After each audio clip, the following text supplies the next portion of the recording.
Explica pra gente um pouquinho mais. Qual que é esse problema da psicanálise em questão desse ponto das evidências? Quais são as críticas? O que o pessoal tem feito para se defender? Nossa, vai ser longo. Temos tempo? Sim. Tá bom, ok. O primeiro artigo, vou falar o artigo que é meu, que só eu de autor. Ele é um artigo que, normalmente, quando a gente fala dessa questão da psicanálise, ciência, pseudociência, a gente vê muitas pessoas ainda utilizando o critério do Popper e tratando como se assim, Popper deu a resposta, é por causa que o Popper falou que a psicanálise não é pseudociência, é a falsibilidade que mostra que a psicanálise não é pseudociência.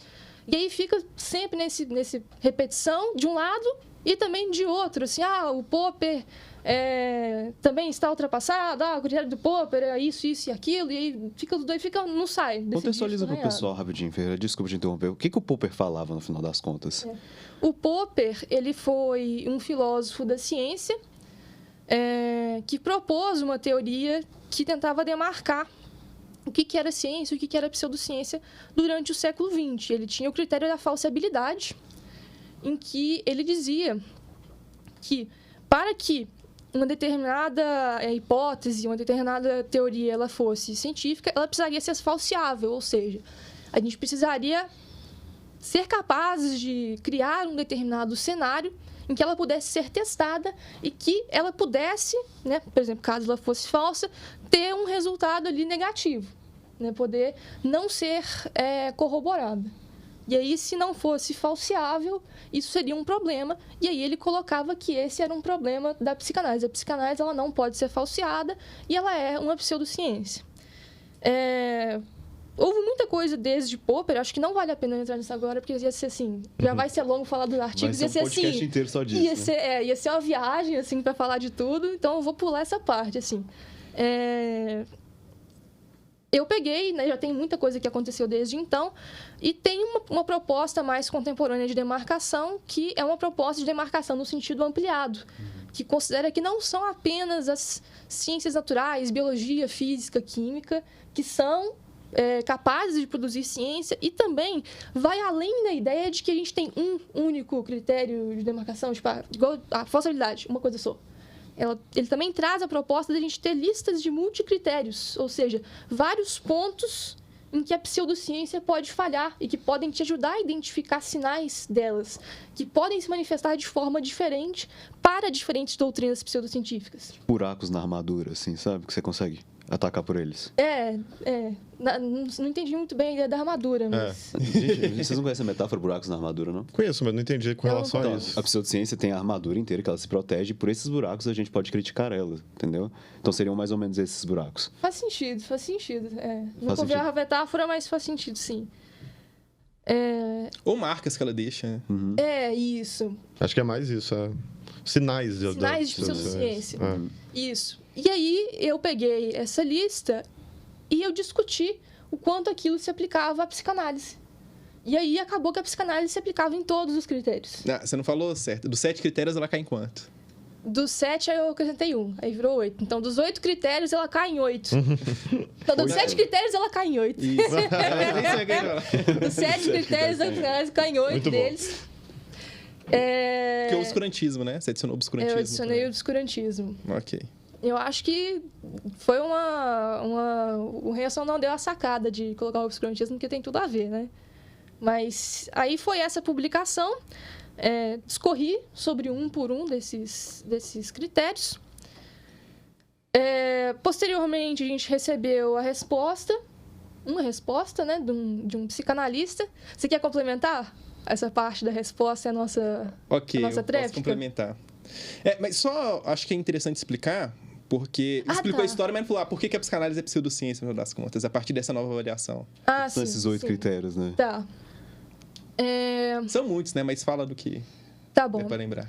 Por exemplo, o primeiro critério é o credo na autoridade, que é quando você coloca uma relevância muito maior em ter sido alguém importante que falou, ou então, isso foi falado por fulano de tal, assim, sem dar tanto valor, assim, a quais são as provas, né? Ele falou isso, mas como é que ele sabe isso, né? Por que a gente deve pensar que isso é verdade? Isso é menos importante em comparação a simplesmente ter a autoridade de ter colocado aquilo. Então, essas figuras de gurus, de grandes líderes, pesando dessa maneira equivocada, é considerado um sinal de pseudociência. Experimentos não repetíveis. Aí vocês não precisam pensar experimentos no sentido técnico da palavra, experimento igual a gente vê que tem que ter uma intervenção nos sujeitos, enfim, não. Pensa em experimento, assim... Pode ser estudo de casos que eles publicam. Testes, situações, intervenções, estudos de caso, as propostas ali deles, né? Que não podem ser replicados, não podem ser reproduzidos, né? Os seus métodos de prova não podem ser reproduzidos. Ou seja, é trazido ali uma determinada descrição de como que você chegou naquele resultado, mas não, esse daqui não é o ou. Você simplesmente não consegue fazer novamente. Outra pessoa que quiser investigar a mesma coisa não vai conseguir seguir o mesmo caminho. Então, você não tem como ter uma confirmação independente. Tem também os exemplos escolhidos a dedo, em que você, por exemplo, vamos supor que você tem uma variedade de meios que você chegou a conclusões diversas. Algumas delas você chegou a favor de uma determinada tese, outra você chegou contra uma determinada tese, mas você lá vai e pega especificamente aquelas que vão apenas trazer suporte para aquilo que você quer. E não realmente um balanço de tudo que tem ali, não realmente uma coisa equilibrada, que considera qual que é a qualidade dessas evidências, né? Como é que a gente está num todo, um balanço de um todo. Não, você vai pegar só aquilo que te interessa. A neuropsicanálise é sensacional nesse sentido de experimentos escolhidos a dedo. Pode falar esse nome do meu podcast, não? Por quê? Eu tenho um problema muito grande com a neuropsicanálise. Muito grande. Conta aí pra nós, então. Tudo. A existência. O nome já é um negócio que não faz o menor sentido. Assim, o Kandel não é psicanalista? É basicamente isso. Você pega coisas... tá vendo? Freud falou disso aqui. Vai interligando, né? Freud falou que isso aqui parece com... Não, a neurociência descobriu isso aqui parece com o que o Freud falou. Logo, Freud está certo, né? Tipo, Freud sabia desde o princípio. É code quântico da neurociência. É basicamente assim, sabe? Você pega um termo quântico lá que existe, você pesca, casa com alguma coisa e faz. Pra mim, neuropsicanálise é isso. Advogado. O Kandel não é psicanalista e não ganhou um Nobel? Foi pesquisa dele. Em neurociências. Tá bom, velho. Tá. Mas se quiser eu explico isso depois. Mas não, a gente pode entrar depois. Tá. Porque assim, eu vi onde você quer ir, mas não vou cair na trap, não, velho. Tem também desdém com informações refutantes, que é quando você já tem boas provas contra aquilo que você... imagina, que você está propondo, contra a sua tese, mas que você simplesmente fala, sabe, não vou considerar isso, você finge que aquilo não existe, você tira a importância daquilo sem, de fato, considerar o mérito desses contra-argumentos, o mérito dessas contra-provas, aquilo simplesmente fica de lado. Tem também explicações construídas em subterfúgio, isso daí lembra um pouquinho o Popper, mas não é exatamente a mesma coisa, porque não tem que assumir vários dos pressupostos popperianos, mas é aquela ideia de você construir a teoria de um modo que ela sempre vai estar produzindo aparentes confirmações, aparentes evidências a favor dela, e você sempre consegue sair pela beirada evitando as evidências contrárias. Um monte de coisas.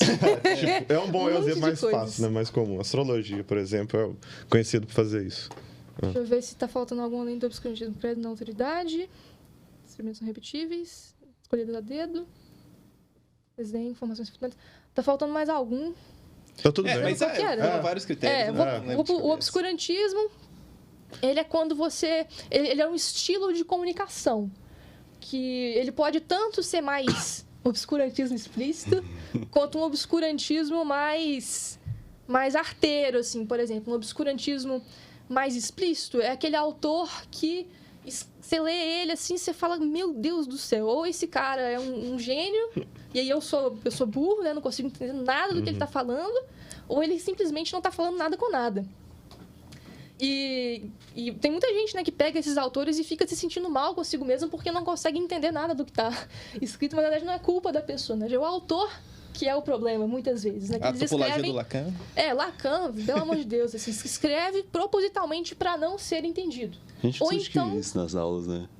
Tem uma frase do Nietzsche, né, que ele fala que o mal dos autores claros, que expressam bem suas ideias, é que eles são confundidos como superficiais, porque a pessoa faz pouco esforço para entender o que ele está dizendo. Curioso que... ter dito isso, né? E que o bom dos autores obscuros é que as pessoas confundiam o esforço que ele tem que fazer para entender o que o autor está dizendo com a profundidade, complexidade do que ele está dizendo. Então, como eu custei entender, mesmo que a ideia seja muito simples, ele sente que ele foi muito fundo, que ele está muito longe, que aquilo é difícil, complexo, mais avançado. E não é. É só um hermetismo lá para blindar a ideia. Mas tem também outras formas de obscurantismo. Por exemplo, essa é uma que o Freud fazia mais, que o primeiro é mais o Lacan. Mas, por exemplo, em determinados ambientes, em determinados públicos, a gente trata um conceito como se ele significasse X, mas quando eu estou num público diferente, talvez um público mais arisco com as minhas ideias, eu trato ele como se significasse Y e eu fico alternando dependendo quando é mais favorável, quando é menos favorável. Eu tenho curiosidade com isso. Você consegue dar um exemplo de como é que ele fazia isso? Mais As concreto, questões assim? com sexualidade, por exemplo. Com os grupos que eram mais do círculo dele, psicanalíticos e tal, ele às vezes trazia de forma que sexualidade realmente poderia significar as coisas sexuais mais literalmente mesmo, sabe? Questões mais ligadas a sexo, sim. Mas aí, de frente a grupos mais céticos, mais questionadores, não. A sexualidade, ela tá mais ligada a uma coisa mais fraternal. Pode ser diferentes tipos de energias, de impulsos, não ligadas às genitálias, mas é mais o drive, pulsão. Assim, variava de acordo com os grupos. Não sabia disso, não. Sabia disso? Sim. Fazendo esse artigo, teve resposta de um psicanalista chamado Érico Andrade, em que ele produziu um paper que supostamente ele iria responder às objeções que nós apresentamos para a psicanálise e mostrar que a psicanálise não era uma pseudociência, né? Tanto que esse era o título do paper dele. Só que, assim, sendo bem sincero, esse é um dos piores artigos que eu já li em defesa da psicanálise. E não é porque o paper é nosso, mas realmente, em termos de defesa da psicanálise, em primeiro lugar que ele não respondeu a lista de multicritérios do Hanson. Né? Ele focou... Não, dá pra perguntar o que ele respondeu. O que ele respondeu? Ele tentou ir naquela vibe, assim, os popperianos, o atacar o Popper e tudo mais. Só que até a defesa que ele faz da psicanálise é uma coisa curiosa que os psicanalistas não concordariam, de fato, com o que o Érico estava tentando levantar, que o ponto dele era o seguinte, falou, olha, no final das contas, a gente pode interpretar a psicanálise da maneira mais deflacionária. O que significa isso? Você não precisa aceitar que os conceitos psicanalíticos, né, como ego, superego e etc., termos que a psicanálise usa para explicar o comportamento, do modo geral, de fato existem e que têm referentes dessas entidades. São simplesmente ficções úteis para que a gente possa utilizar uma linguagem que ele trata, né, como se fosse uma filosofia do desejo. Então, uma linguagem que ajudaria as pessoas no modo geral. Isso, por si só, você ignora o que a gente está falando, aceita o que o Érico disse. Isso já contraria enormemente com grande parte da comunidade psicanalítica, que não trata aquilo como ficções úteis, na verdade. O Freud fala, né, como sendo, ele usa o termo ficções didáticas para falar dos conceitos dele.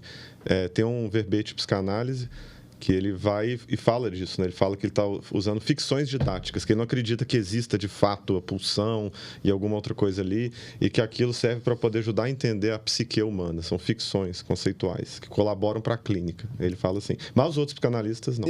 Exatamente. O curioso é que a psicanálise atual... O Crews fala isso, né, também. É muito diferente da psicanálise freudiana, de fato, né? Você não tem freudianos raiz, tal como o Freud tentava descrever. Mas os livros continuam sagrados. Os livros continuam, exatamente. Além de também ser contraditório, né? Por conta justamente dessa questão da mudança com relação à explicação de conceitos, isso acontece bastante. Mas a grande questão nesse sentido houve essa resposta e aí a gente fez uma tréplica, nesse caso, mostrando que, basicamente, a forma como ele objetou a nossa construção teórica de que a psicanálise é uma pseudociência não foi adequada e depois a gente teve mais resposta. Mas foi basicamente isso. Ele não objetou as coisas que nós escrevemos, ele objetou coisas que nós não escrevemos e que simplesmente não estavam lá. Um outro nível, assim, a gente simplesmente não escreveu nada daquilo que ele está falando, mas ele estava lá. O artigo todo já está com espantalho. Foi basicamente isso. E é importante dizer que mesmo que você aceite a ideia das ficções úteis, e ele fez isso inspirado em Quine, né, que é um filósofo que trabalha com uma epistemologia mais naturalizada, você tem que demonstrar que, na verdade, de fato, são ficções úteis. E, explicando isso, você teria que demonstrar evidências de, por exemplo, predição, que aquilo é adequado para você predizer certas coisas. Você tem que mostrar que, basicamente, as implicações teóricas daquilo que está sendo dito, de fato, tem confirmação empírica com base em dados. Então, você simplesmente dizer que são ficções úteis sem apresentar evidências que confirmem essa alegação também não funciona para você conseguir defender. E ele não estava defendendo que a psicanálise é uma ciência também, né? Era uma filosofia, que é outro problema, que eles acham que você falando que a coisa é filosofia, deixa de ser pseudociência. Ele queria falar que não era pseudociência, mas sim a filosofia. Não, que não é muito... ciência, entendeu? Mas ele queria falar que não é pseudociência também. Não, também, mas o ponto é simplesmente esse. Que... Isso é um contra-argumento frequente, né, da psicanalistas, que a gente não pode ser pseudociência porque a gente não está tentando ser ciência. A gente é outra coisa, eles chamam até de Spezialwissenschaft, né, uma epistemologia própria da psicanálise e um critério próprio. Ela é uma outra coisa entre a ciência e a filosofia.